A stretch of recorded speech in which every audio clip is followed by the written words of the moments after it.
अभी आप सुन रहे हैं धर्मेंद्र निर्मलिया को।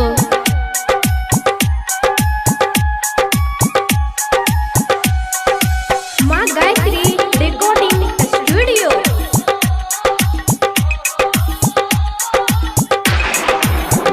हे के जान कहिया तो हर शादी है तो कहिया माता कोरावा, कहिया तुझे वही ससुरावा गे जान, कहिया तुझे वही ससुरावा गे जान, कहिया तुझे वही ससुरावा गे जान, कहिया तो हर शादी है तो कहिया माता कोरावा, कहिया तुझे वही ससुरावा गे जान। हेरे जान परसों हमर शादी छियै कल मट कोरबा, तरसू हम जेबै ससुरारवा रे जान, तरसू हम जेबै ससुरारवा रे जान, तरसू हम जेबै ससुरारवा रे जान, परसू हमर शादी छियै कल मट कोरबा, तरसू हम जेबै ससुरारवा रे जान।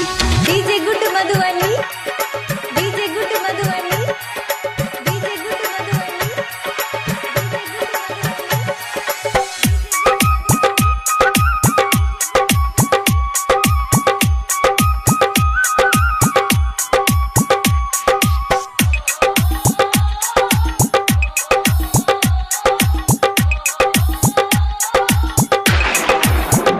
हे के जान कौन रंग सारी रहतौ, कौन रंग में हाथी, कौन रंग रहतौ से नूरावा गे जान, कौन रंग रहतौ से नूरावा गे जान, कौन रंग रहतौ से नूरावा गे जान, कौन रंग सारी रहतौ, कौन रंग में हाथी, कौन रंग रहतौ से नूरावा गे जान। हेरे जान पियर रंग के साड़ी रहते लाले रंग मेहंदी, लाले रंग रहते सिंदूर वारे जान, लाले रंग रहते सिंदूर वारे जान, लाले रंग रहते सिंदूर वारे जान, पियर रंग के साड़ी हेते लाले रंग मेहंदी, लाले रंग रहते सिंदूर वारे जान।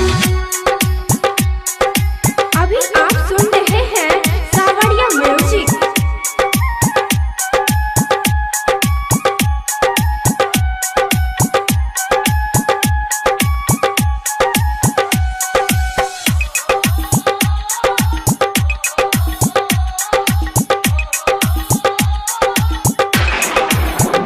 हे के जान कथी के परवा बनतौ, कथी के पोहरावा करतौ के कन्या दानवा गे जान, करतौ के कन्या दानवा गे जान, करतौ के कन्या दानवा गे जान, आ कथी के परवा बनतौ, कथी के पोहरावा के करतौ तोहर कन्या दानवा गे जान। हेरे जान बास के मरवा बनते पियर रंग ओहरबा, बाबूजी करते कन्यादानवा रे जान, बाबूजी करते कन्यादानवा रे जान, बाबूजी करते कन्यादानवा रे जान, बास के मरवा बनते पियर रंग ओहरबा, बाबूजी करते कन्यादानवा रे जान। डीजे गुड मधुबनी,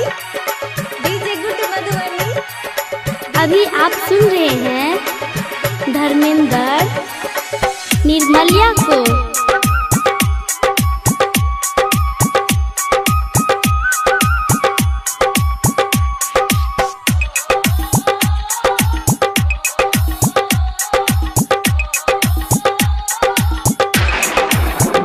हे के जान हमारा बिसैरी जे बेचा के की ससुरावा, आ मनवा में लागे हमरा डरावा गे जान, मनवा में लागे हमरा डरावा गे जान, मनवा में लागे हमरा डरावा गे जान,